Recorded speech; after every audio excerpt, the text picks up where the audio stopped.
Assalamualaikum warahmatullahi wabarakatuh. Waalaikumsalam. Alhamdulillah, wassalatu wassalamu ala rasulillah wa ala alihi wa sahbihi wa mawalah.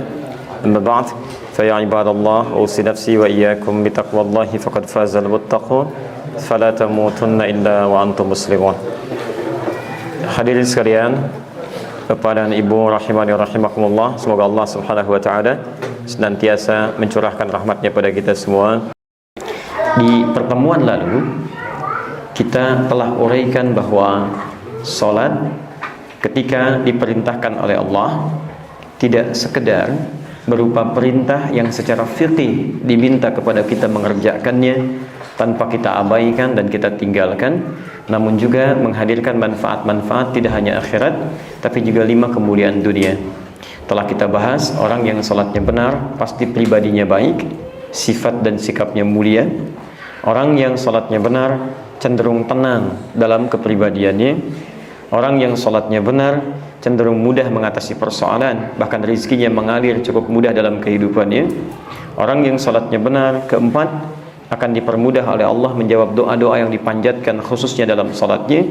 Dan yang kelima, orang yang salatnya benar sesuai ketentuan Al-Quran dan panduan Rasulullah akan dijamin oleh Allah mengalami kesuksesan dan kebahagiaan dalam setiap titian hidup yang ia jalani.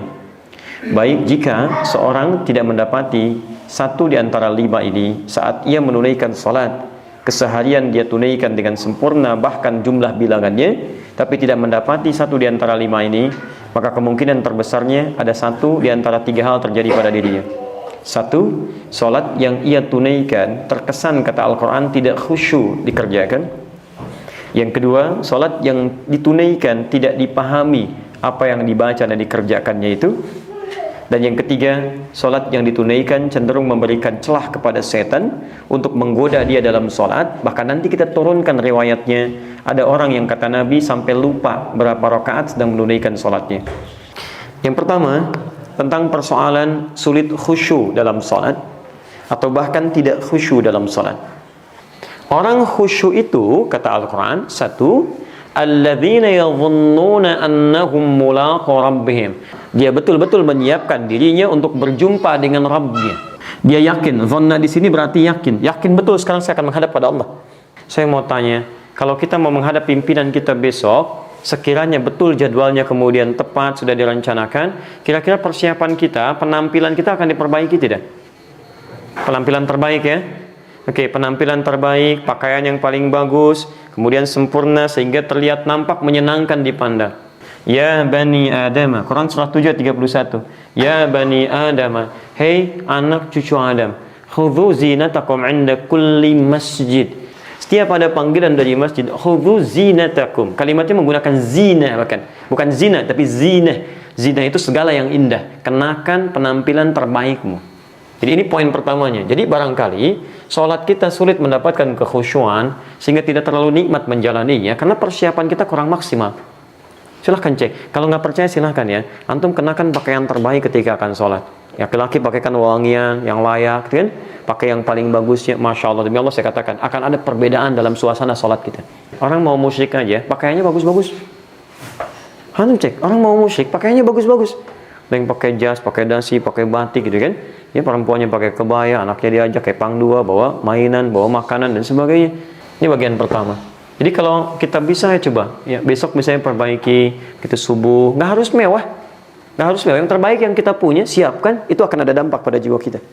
Maka yang terbaik dilakukan adalah Anda persiapan, cuci muka, Masya Allah, mandi dan sebagainya. Kalau menghadap manusia saja, persiapan kita luar biasa. Maka bagaimana dengan menghadap Allah? Maka Allah berikan kemudian tuntunan, setidaknya menghadap saya ketika akan sholat, sempurnakan dulu persiapan yang lainnya. Quran surah ke-5 ayat ke-6, posisi paling kiri sebelah atas. Ya ayyuhalladzina amanu, hei orang-orang yang telah menyatakan dirinya beriman kepada Allah. Idza qumtum ilas shalah, kalau Anda ingin menunaikan salat dengan sempurna. Aqim, qamah, iqamat itu menunjukkan sesuatu yang sempurna. Sempurna. Kalau Anda ingin sempurnakan salat, jadi sempurna salatnya, maka kata Quran ini mulai dengan wudu terlebih dahulu. Faghsilu wujuhakum. Ya, disebut dengan wudu secara bahasa. Kalau kita ambil bahasa tekstual, wudu itu punya arti dari kata widha'ah, yang berarti nadhafah wal husnu, sesuatu yang bersih, wal husnu, dan baik. Husnu itu dari kata hasan. Ya, hasan itu bukan cuman baik wudunya, tapi ada dampak kebaikan. Jadi pengaruh wudu itu ada dampak kebaikan dalam sifat dan sikap. Jelas ya? Baik, mari kita lihat pelan-pelan. 1, faghsilu wujuhakum. 2, wa aydiyakum ilal marafiq. 3, wamsahu bi ru'usikum. Yang keempat, wa arjulakum ilal ka'bain. 1, wajah. Kedua, tangan sampai siku. Ketiga, mengusap kepala. Yang keempat, saya kasih garis lagi, basuh, kembali membasuh kaki sampai 2 mata kaki. Orang yang wudunya benar cenderung bersih, senang dengan kebersihan. Orang yang wudunya benar tampak kebaikan dalam sifat dan sikapnya. Orang yang wudunya benar pasti punya cahaya yang Allah akan berikan, baik saat di dunia dengan cahaya kebaikan ataupun di akhirat dengan cahaya yang sesungguhnya. Ya, kita menghadap Allah itu lebih daripada suci. Allah itu maha suci, yang maha suci itu bukan cuma bersih luarnya. Kita harus menghadap dengan segala kesucian pada diri kita. Walaupun pakaian sederhana, tapi jiwanya bersih, enak gitu. Nah teman-teman, kenapa penting kita sampai menyiapkan pakaian terbaik, sampai kemudian berwudu dengan sempurna, menghilangkan dosa, mencoba untuk itu semua. Ya, apa faedahnya? Karena teruskan ayatnya, wa annahum ilaihi raji'un. Ini step yang kedua. Dan dia merasa, ya, mungkin itu menjadi salatnya yang terakhir. Sudah siap belum ketika pulang bisa mengagungkan Allah, mengucapkan kalimat syahadat, membawa bekal salat kita, mencapai ketenangan, sampai dengan pulang. Tapi poinnya, kalau Anda pengen khusyuk, kenapa menyiapkan ini semua? Sebelum sholat, rasakan mungkin itu sholat terakhir kita. Itu poinnya. Qatar itu ada orang soleh perempuan, calon pengantin sudah dinikahkan, tinggal keluar dia. Diharapkan dinikahkan dulu, setelah itu dia keluar malamnya, menjelang isya atau ba'da isya dia keluar. Ini orang soleh luar biasa, Masya Allah. Jadi begitu orang ini dijemput ibunya untuk keluar, tiba-tiba adzan isya berkumandang. Kata anaknya ini, ya amati hanal waqt. Nanda hormat betul pada mama. Dengan sayang Nanda pada mama, mohon hanal waqt, panggilan Allah sudah tiba. Minta izin sholat dulu. Kata ibunya, la, isya bisa diakhirkan. Kamu kalau wudhu lagi, nanti semua ini terhapus make up-nya, luntur. Kamu keluar dulu, akhirkan isyanya.